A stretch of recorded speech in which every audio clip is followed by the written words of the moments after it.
Dream board statistics में आप सबका स्वागत है।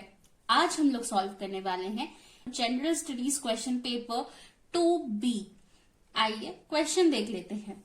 How does conservation of biodiversity specially in the humid tropic sustenance of livelihood of the people below the poverty line. Question का मतलब है कंजर्वेशन ऑफ बायोडाइवर्सिटी जो ह्यूमिड ट्रॉपिक रीजन्स हैं वहां पे पॉवर्टी लाइन पीपल को कैसे हेल्प करती है, हमें वो चीज डिस्कस करनी है। तो पहले आंसर देख लेते हैं।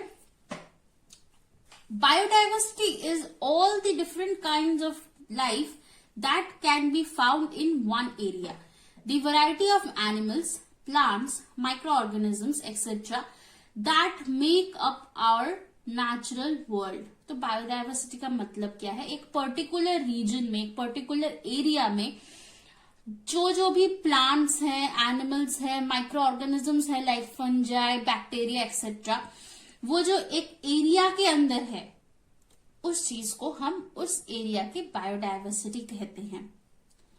The rural poor often depend on biodiversity because of a wide range of natural resource and ecosystem services essential for their well-being and therefore potentially affect by its degradation।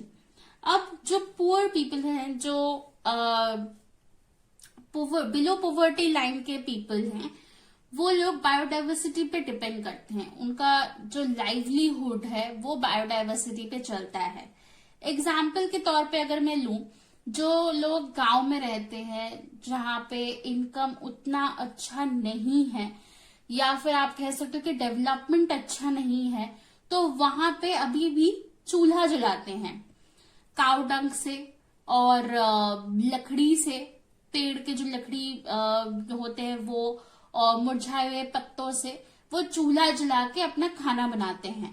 तो they are dependent on animal, they are dependent on plants for their everyday meal. So this is the relation of biodiversity and the people living in that area.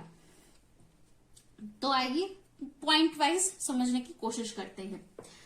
Biodiversity is essential to food provision through the facilitate access to a diverse range of locally produced agriculture and wild foodstuffs, thus maintaining a balanced and satisfying diet and enhancing adaptation and resistance of crop as an insurance against future risk and changing condition।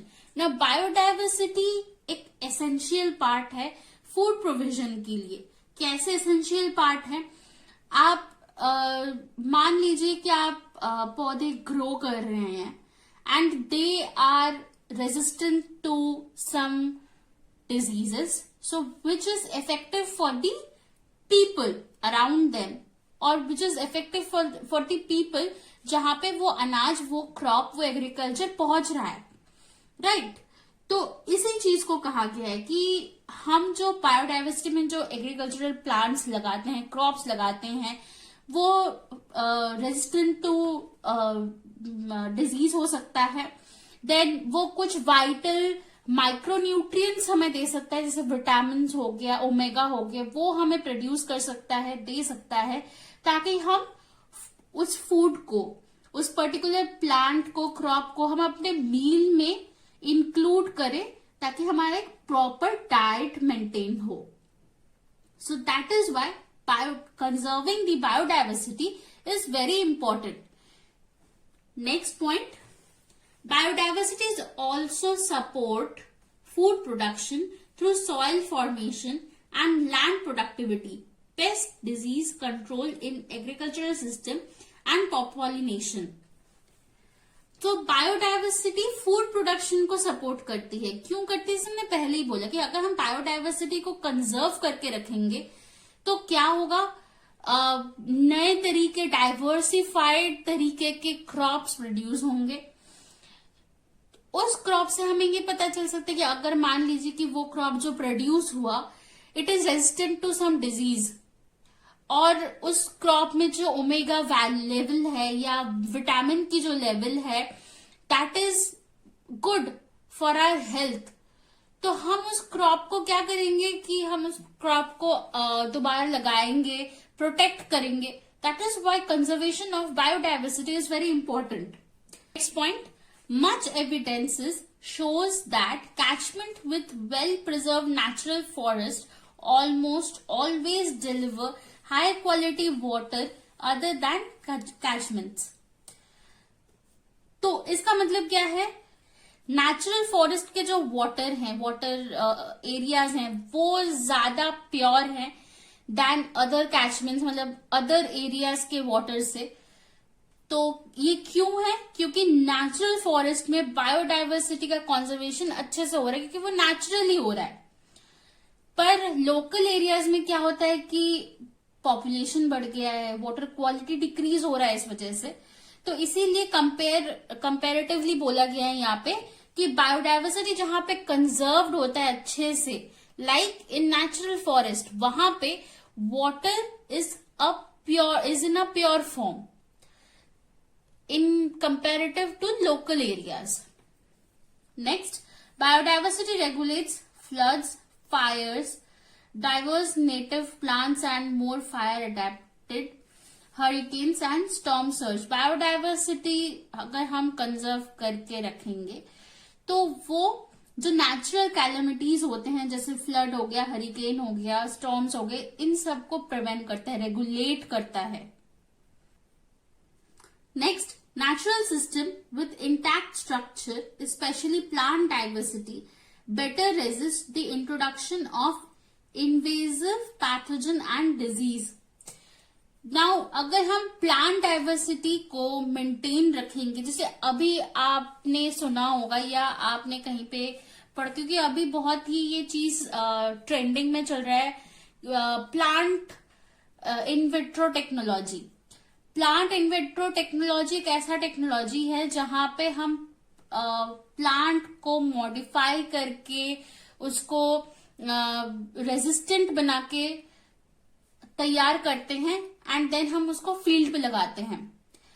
तो हम resistant इसीलिए करते हैं ताकि कोई disease ना हो उस प्लांट को, और जब हम उस प्लांट को कंज्यूम करें किसी भी तरीके से, या तो हम फूड के तौर पे कंज्यूम करें या किसी और मेडिसिन के तौर पे कंज्यूम करें, तो वो प्लांट हमारे लिए एकदम सही हो, कोई डिजीज अटैक ना करे उस प्लांट पे, कोई इंसेक्ट अटैक ना करे उस प्लांट पे. तो इसी चीज को कहा गया है कि अगर हम प्लांट डाइवर्सिटी को मेंटेन रखेंगे, कंजर्व करेंगे, तो हम बेटर रेजिस्टेंस क्रिएट कर सकते हैं पैथोजेंस के अगेंस्ट पे, डिजीज के अगेंस्ट पे.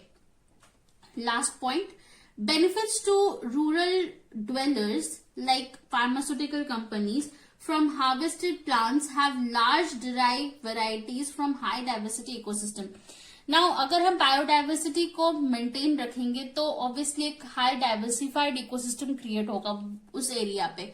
तो रूरल ड्वेलर्स मतलब फार्मास्यूटिकल कंपनी स्पेशली, उनको फायदा इसीलिए होता है क्योंकि उनको एक ऐसा प्लांट मिल जाता है या कोई ऐसा कैरेक्टर मिल जाता है प्लांट पे, मतलब कोई ऐसा जीन मिल जाता है प्लांट पे स्पेसिफिकली अगर मैं कहूं तो उस चीज से, उस जीन से या उस पर्टिकुलर कैरेक्टर से फार्मास्यूटिकल कंपनीज मॉडिफाई करके मेडिसिन बनाते हैं, जो मेडिसिन हमारे लिए लाभदायक होता है. तो दिस वॉज योर आंसर. अब हम माइंड मैप देख लेते हैं. सो बायोडाइवर्सिटी को हम कैसे याद रखेंगे, all the different kinds of species in one area, एक ही एरिया में all the different kinds of species जब प्रेजेंट होती है तो उस जगह को हम बायोडाइवर्सिटी कहते हैं. What to be remembered? First, essential food provision. Second, support food production. Third, regulation of flood, fire, hurricane, storm, protection from disease. And lastly, benefits to dwellers. आशा है आप सबको ये आंसर समझ आया होगा. अगर कोई भी डाउट है, कोई भी कमेंट है, please feel free to comment down below and hit the like button. For more such videos, don't forget to subscribe our channel, hit the bell icon ताकि नोटिफिकेशंस आपको मिलती रहे जब भी हम वीडियो अपलोड करेंगे। Thank you for watching.